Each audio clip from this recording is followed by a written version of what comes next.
Bonjour mes chers. Dans cette vidéo, on va étudier les étapes de la formation des roches sédimentaires. On va commencer par la première étape qui s'appelle l'érosion. Comme définition d'une roche, c'est un matériau solide en général formé d'un ensemble de minéraux. Les roches sont constituées de minéraux et les minéraux sont constitués d'éléments chimiques, c'est-à-dire une roche peut être constituée d'une ou plusieurs espèces minérales. À titre d'exemple, on prend cette photo qui montre le granit, c'est une roche magmatique. Bon, le granit il est formé par plusieurs minéraux. Euh, Par exemple, on a le minéral ici, le minéral noir qui s'appelle le biotite et d'autres minéraux comme le quartz et le feldspar. La deuxième photo, c'est le marbre, c'est une roche métamorphique. Alors, pour former une roche, c'est comme un biscuit. Donc, pour cuisiner des biscuits, vous devez avoir les ingrédients. Donc, c'est la même chose pour les roches, mais dans ce cas-là, on a besoin de minéraux pour former une roche. Pour la classification des roches, on a types, grands types de roches. On a le premier type, c'est les roches sédimentaires. Le deuxième, c'est les roches magmatiques. Et le dernier, c'est les roches métamorphiques. Commençons par les roches magmatiques, appelées ici les roches ignées. Ce sont des roches formées par la refroidissement de lave pendant une éruption volcanique. Le deuxième type, c'est les roches métamorphiques. Généralement, ce sont des roches déformées, issues de la profondeur de la Terre. Et les dépend de la pression et de la température. Et le troisième type, c'est les roches sédimentaires et c'est notre objectif. Donc les roches sédimentaires proviennent de l'accumulation des sédiments, par exemple l'argile, gravier, sable, etc., que se déposent en couche dans un bassin, à la surface de l'écorce terrestre. Donc devant vous, vous avez un paysage de la nature qui montre une belle sculpture et les autres images, vous avez deux roches sédimentaires. La première, c'est le grès.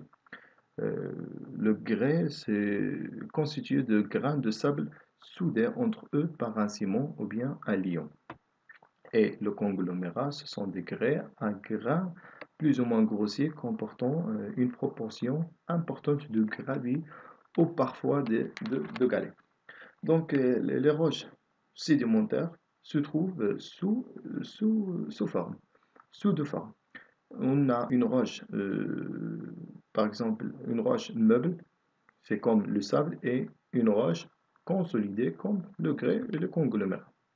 Donc, le grès et le conglomérat, c'est l'ensemble des particules meubles liées entre eux par un ciment ou bien un liant. Donc, comme une introduction, si les roches innées forment le gros du volume de la croûte terrestre, ça veut dire il y a qashra al-ardiyya, les roches sédimentaires forment à peu près 75% de la surface de la Terre.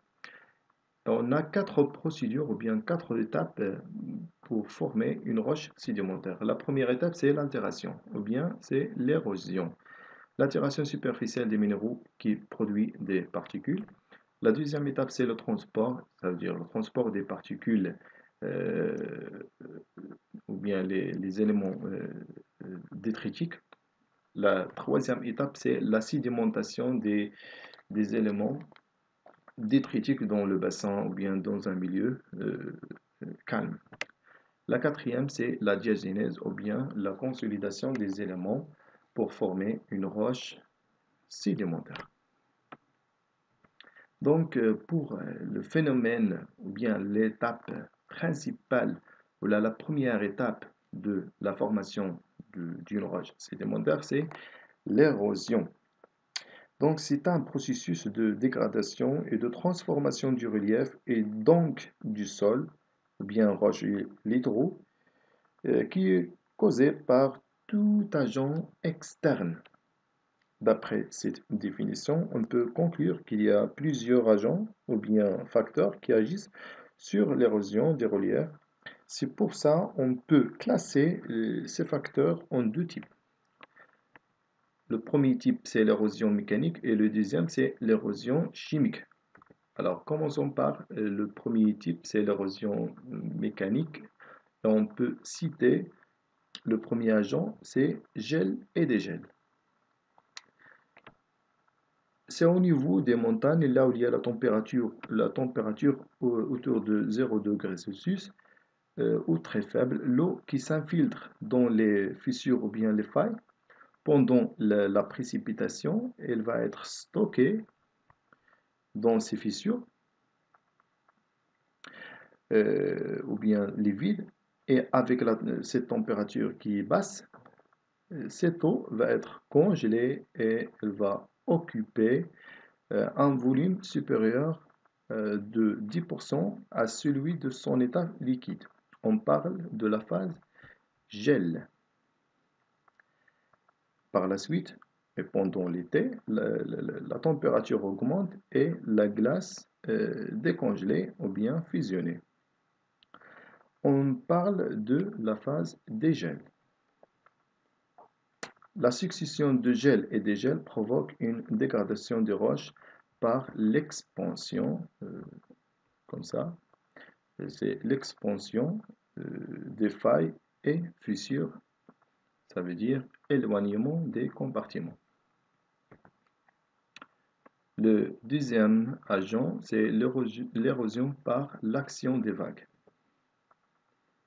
Donc, l'image devant vous représente l'action des vagues répétée surtout lors de grandes marées et de fortes tempêtes provoquent un creusement des plages et la base des falaises, ce qui entraîne des effondrements des pierres ou glissements de terrain. On va expliquer ça dans ce schéma. Donc, l'étape 1, le mouvement des vagues affecte la base de la falaise. Par la suite, on a la dégradation par effondrement de la falaise ou bien un glissement de terrain vers le large. C'est le résultat de cette action. On va donner des questions. Comparer l'état de la falaise de la figure A avec son état de la figure C. Déterminer les produits de la collision entre les vagues de mer et la falaise. La troisième question, sur la base de ce qui précède, expliquer l'effet des vagues sur la falaise.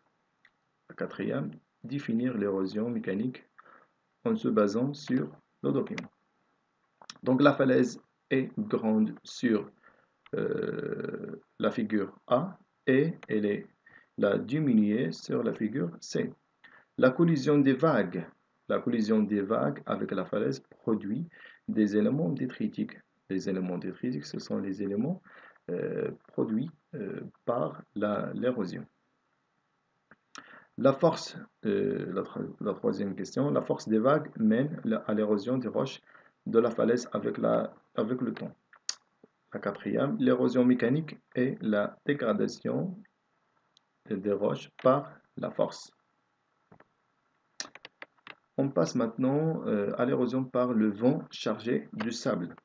Donc vous avez ici des dunes, des dunes de sable. Les vents forts qui soufflent sur les plages, sur les plages sablonneuses pendant de longues périodes transportent d'importantes quantités de sable, oui le curseur, de sable fin et sec. Ils peuvent causer de déplacement des dunes. Donc le vent peut transporter les éléments détritiques les plus fins comme le sable. Donc, il peut transporter le sable soit en suspension, ou bien en roulement, ou bien en saltation. Donc ici, c'est en relation avec la taille des éléments détritiques. Plus la taille est grande, plus le transport est diminué. C'est en roulement. Ou bien on a d'autres facteurs comme la végétation, c'est l'augmentation des racines des arbres qui provoque un, un type d'érosion, ou bien par les glaciaires, ou bien les moraines, ou bien par les pluies, les fortes averses, ou bien par la variation de température. On appelle ce facteur diaclase. Ça veut dire des fissures, des grandes fissures au niveau des blocs rocheux. Voilà, vous avez une diaclase ici. Ou bien par la gravité des éléments qui se trouvent au sommet des montagnes, par exemple. Merci.